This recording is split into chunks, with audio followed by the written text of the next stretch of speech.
Le voyage de l'ours au cœur des nuages. Il existe très loin au nord une forêt dont presque personne ne connaît le nom. On l'appelle seulement la forêt des échos, parce que lorsqu'on y parle, les mots semblent revenir enveloppés d'une petite musique, comme si les arbres eux-mêmes répondaient. C'est dans cette forêt qu'habitait un jeune ours brun nommé Arlo. Arlo n'était ni le plus grand ni le plus fort de sa tribu. Non, il était celui qui rêvait le plus. Chaque nuit, alors que les autres ours dormaient profondément, lui restait éveillé, les yeux tournés vers le ciel. Il observait les nuages qui passaient, lents et majestueux, et il imaginait qu'ils cachaient un monde secret. Un monde où les animaux pouvaient marcher sur l'air comme on marche sur un chemin mousseux, un monde où les étoiles murmuraient des histoires anciennes, et où les nuages étaient si doux qu'on pouvait s'y reposer. Un jour, je monterai là-haut, se promettait-il. Les autres ours riaient gentiment. Arlo, les nuages ne sont que de la vapeur. On ne peut pas y vivre. Mais lui savait, au fond de lui, qu'il y avait quelque chose de plus. Un matin, alors que la neige des sommets brillait sous la lumière rosée de l'aube, Arlo se promenait près d'un ruisseau glacé. Le vent était calme, presque silencieux. Soudain, un frisson parcourut l'air. Les feuilles frémirent, les pierres vibrèrent légèrement, et dans un souffle si discret qu'on aurait pu croire qu'il rêvait, une voix dit « Arlo !» L'ours sursauta. « Qui parle ?» demanda-t-il. Le ruisseau sembla se figer. Les gouttes suspendues aux branches étincelèrent. Et la voix reprit, douce comme un souvenir. « Arlo, tu regardes les nuages chaque nuit, tu les appelles. Alors viens. » Arlo leva la tête. Un nuage s'était arrêté juste au-dessus de lui. Un nuage plus bas que tous les nuages qu'il avait vus dans sa vie. Un nuage argenté, lumineux. Une brume descendit lentement devant lui, comme un escalier. Il frissonna. C'est un rêve. Ou alors je suis devenu fou. La voix répondit, ni l'un ni l'autre. Tu as été choisi. Arlo regarda autour de lui, hésitant. Personne ne pourrait le croire. Personne ne pourrait le suivre.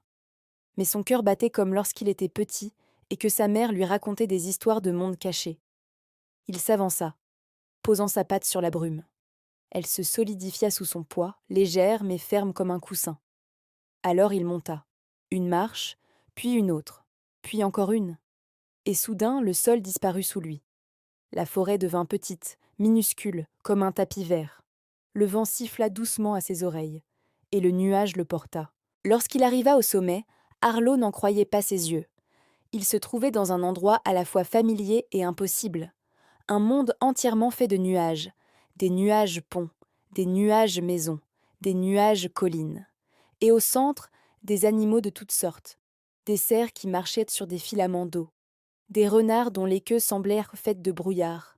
Des oiseaux aux ailes semi-transparentes. Et, près d'un grand arbre de brume, un ours gigantesque, blanc comme la neige éternelle, se tenait debout. Il dépassait de plusieurs têtes Arlo. Sa fourrure semblait faite de lumière. Ses yeux brillaient comme deux lunes. « Bienvenue, Arlo !» dit l'ours blanc. Sa voix ressemblait au vent qui traverse les montagnes. « Je suis Orion, gardien du royaume des nuages. » Arlo trembla un peu. « Comment sais-tu mon nom? Pourquoi moi ?» Orion sourit. « Le ciel observe les cœurs, et le tien est tourné vers lui depuis toujours. Nous avons besoin de toi. » Arlo cligna des yeux. « De moi ? Mais je ne suis qu'un ours ordinaire. Je ne suis pas le plus fort ni le plus rapide. » Orion secoua doucement la tête. « Ce n'est pas ta force qui t'a amené ici, mais ta capacité à rêver. Le royaume des nuages est en danger. Quelque chose le ronge, quelque chose qu'aucun de mes gardiens ne parvient à comprendre. Nous pensons que seul un esprit venant du monde d'en bas pourra voir ce que nous ne voyons plus. » Arlo regarda autour de lui. Les nuages paraissaient magnifiques, mais certains endroits semblaient un peu plus sombres, moins lumineux, comme si un souffle froid les traversait. « Qu'est-ce qui se passe ?» demande-t-il. Orion s'approcha. Une ombre se forme dans les profondeurs du ciel. Elle dévore la lumière, elle rend les nuages lourds, elle effraie les créatures. Nous devons la trouver et comprendre son origine. Et tu es la seule présence nouvelle ici. La seule paire d'yeux qui ne soit pas aveuglée par les habitudes. Arlo baissa la tête, un peu dépassé. « Je vais essayer, » murmura-t-il. Orion posa une patte énorme sur son dos. « C'est tout ce que nous te demandons. La première chose qu'Arlo apprit fut de marcher correctement dans les nuages. Au début, il glissait, tombait, roulait. Quelques animaux souriaient avec bienveillance. Un renard de brume nommé Lueur lui montra comment poser le poids de son corps sur l'air lui-même, comment sentir la densité de la brume, comment équilibrer sa respiration pour ne pas s'enfoncer. Marcher ici, ce n'est pas marcher en bas, expliqua Lueur. Ici, c'est ton souffle qui te porte, pas ton poids. Arlo apprit vite, très vite, peut-être parce qu'il rêvait de cet endroit depuis si longtemps. Il découvrit bientôt la vie dans les nuages. Il y avait des vallées flottantes où poussaient des fleurs translucides qui tintinabulaient lorsqu'on les effleurait. Des lacs suspendus où nageaient des poissons de vapeur qui s'évaporaient lorsqu'on les touchait. Des oiseaux marionnettes qui se fabriquaient eux-mêmes des ailes chaque matin. Et puis il y avait la grande place où tous les animaux se retrouvaient pour raconter leurs histoires de vent et de lumière. Mais plus Arlo explorait, plus il sentait que quelque chose n'allait pas. Un vent froid passait parfois entre les nuages, sans prévenir. Un nuage autrefois blanc devenait soudain gris, puis noir, puis disparaissait complètement. Des créatures de brume perdaient leur éclat. Une nuit, alors qu'Arlo admirait les étoiles qui semblaient si proches qu'on aurait pu les toucher, il aperçut une ombre passer derrière un nuage. Une ombre rapide, une ombre silencieuse, une ombre triste. « Orion, j'ai vu quelque chose », dit-il le lendemain. Le grand ours hocha la tête. « Je le sais. Elle se rapproche. Le royaume s'affaiblit. Il n'a jamais été aussi fragile. » Arlo inspira profondément. « Emmène-moi là où elle est la plus forte. Peut-être que je comprendrai. » Ils partirent à l'aube. Orion marchait lentement, comme pour ne pas alourdir les nuages. Arlo marchait à côté, concentré, les yeux fixés sur l'horizon. Ils arrivèrent dans une région du ciel où les nuages étaient presque noirs. Ils semblaient épeusés, comme s'ils portaient une douleur. « C'est ici, » dit Orion. « L'ombre apparaît souvent, mais elle me fuit, comme si elle me connaissait trop bien. » Arlo observa attentivement. Les nuages tremblaient légèrement. Un murmure passa, puis une vibration, puis une forme. Elle surgit soudain, rapide comme un éclair, mais Arlo eut le temps de la voir. Pas un monstre, pas une bête, une silhouette d'ours. Arlo sentit son cœur bondir. « Orion, tu ne m'avais pas dit que l'ombre ressemblait à… » Orion détourna les yeux. « Ce n'est pas ce que tu crois. Ce n'est plus un ours. C'est un fragment, un souvenir, une douleur. » Arlo fronça les sourcils. « Je dois la suivre, seule. Toi, elle te craint. Moi, peut-être pas. » Orion voulut protester, mais il comprit qu'Arlo avait raison. Alors il le laissa. Arlo marcha longtemps dans les nuages sombres. Le vent murmurait, comme s'il essayait de le prévenir. L'air devint plus froid, plus lourd. Puis il entendit un soupir si triste que ses yeux piquèrent. La silhouette réapparut, plus lentement cette fois, comme si elle hésitait. Arlo parla doucement. « Je ne veux pas te chasser. Je veux comprendre. » La silhouette vacilla, puis elle se tourna vers lui, et Arlo comprit. C'était un ours, oui, mais pas un ours vivant. Un ours fait de brume, maigre, tremblant. Ses yeux étaient mants et vides, un vide si profond qu'il semblait avaler la lumière. « Tu as mal ?» dit Arlo. L'ombre hocha lentement la tête. Sa voix était à peine audible. « Je n'ai jamais voulu détruire le royaume. Je voulais juste revenir. Je voulais qu'on me voie, qu'on se souvienne. » Arlo s'approcha. « Revenir ? Tu étais ici avant ?» La silhouette se contracta comme un nuage serré trop fort. « J'ai vécu ici, autrefois, avant que le royaume m'oublie, avant que le vent m'emporte. Je me suis disnue et personne ne m'a pleuré. J'ai erré, j'erre encore. Je glisse entre les brumes. Je cherche ma place, mais je n'en ai plus. » Arlo sentit quelque chose se briser en lui. « Tu n'es pas une menace, tu es un chagrin devenu vivant, comme si le vent lui avait donné une forme. » La silhouette pleura. Oui, pleura. De minuscules gouttes grises tombèrent lentement des yeux brumeux. Arlo ouvrit ses bras. « Viens, tu n'es plus seule. » L'ombre hésita. Puis elle se glissa contre lui, doucement. Leur contact fut froid d'abord, puis tiède, puis chaud. La silhouette sembla se solidifier un peu. « Merci, Arlo, » murmura-t-elle. Lorsqu'Orion les retrouva, son regard était grave. Puis il comprit. L'ombre ne les attaquait plus. Elle ne les effrayait plus. Elle était calme, paisible. « C'est lui, » dit doucement Arlo. « Il a vécu ici, il n'a jamais été pleuré, il s'est senti oublié, il s'est dissous dans le vent, il veut juste retrouver sa place. » Orion ferma les yeux. « Je me souviens. Un gardien ancien, un ami, un frère. Nous pensions qu'il rejoignait la lumière. Nous n'avons pas compris qu'il restait coincé dans les courants du ciel, seul. » Il posa son front contre celui de l'ombre. « Pardonne-nous. Pardonne-moi. » La silhouette devint alors plus lumineuse. Son corps se reforma vraiment.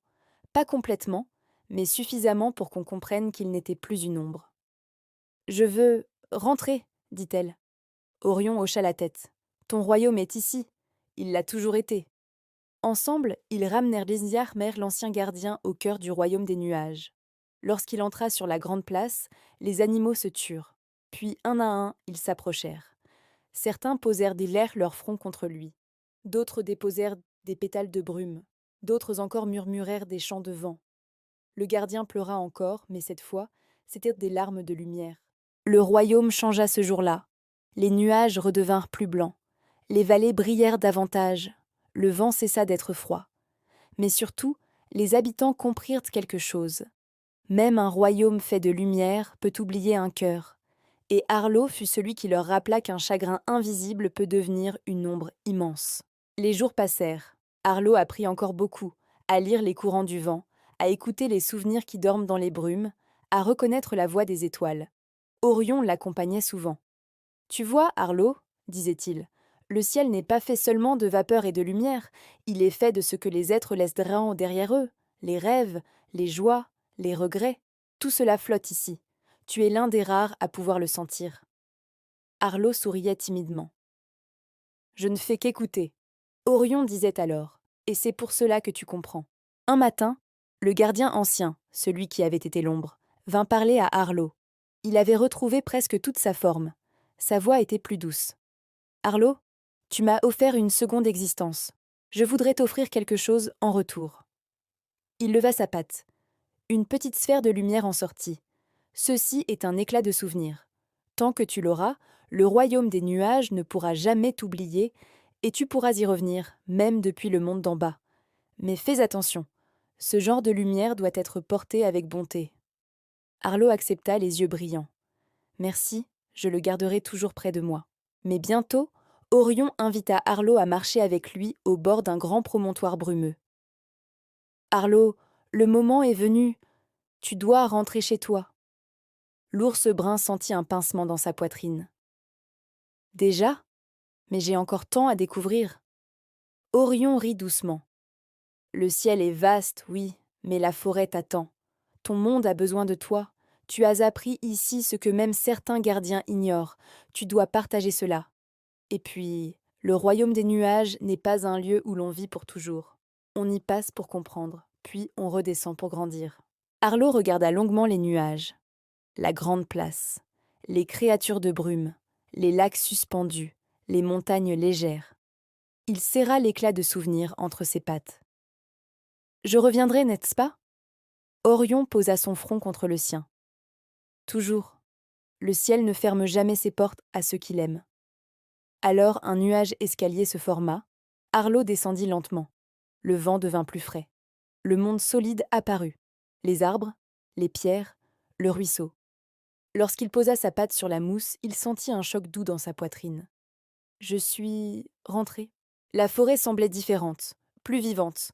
Ou peut-être était-ce lui qui avait changé. Les autres ours accoururent. « Arlo, Arlo, où étais-tu ? Nous t'avons cherché partout. » Arlo hésita un instant. Comment expliquer ? Comment dire ce qui dépasse les mots ?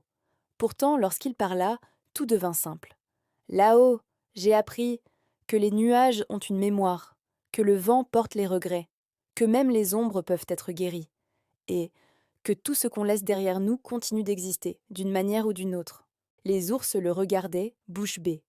Certains rirent, d'autres non. Mais quelque chose changea dans leurs yeux, comme s'ils reconnaissaient en Arlo un ours nouveau. Un ours qui avait marché dans le ciel. Les jours suivants, Arlo enseigna ce qu'il pouvait, à écouter les murmures de la forêt, à sentir la météo avant qu'elle n'arrive, à reconnaître dans les nuages des formes précieuses. Les oursons adoraient l'écouter. Les anciens ours l'observaient avec respect. Et chaque soir, Arlo grimpait sur la plus haute colline. Il s'asseyait, il levait les yeux. Les nuages semblaient toujours plus lumineux qu'avant. Parfois même, une petite lumière argentée papillonnait, comme un salut, comme un souvenir. Un soir d'hiver, alors que la neige commençait à tomber autour de lui, Arlo sentit l'éclat de souvenir vibrer. Il sourit. « Vous êtes là, je le savais, je ne suis jamais seul. » Une étoile filante passa, puis une deuxième, puis une troisième. Arlo ferma les yeux. Le vent chuchota. « Merci, Arlo. » Genre, comme si le ciel lui-même parlait. Et depuis ce jour, dans la forêt des échos, on raconte qu'un jeune ours a un jour marché sur les nuages.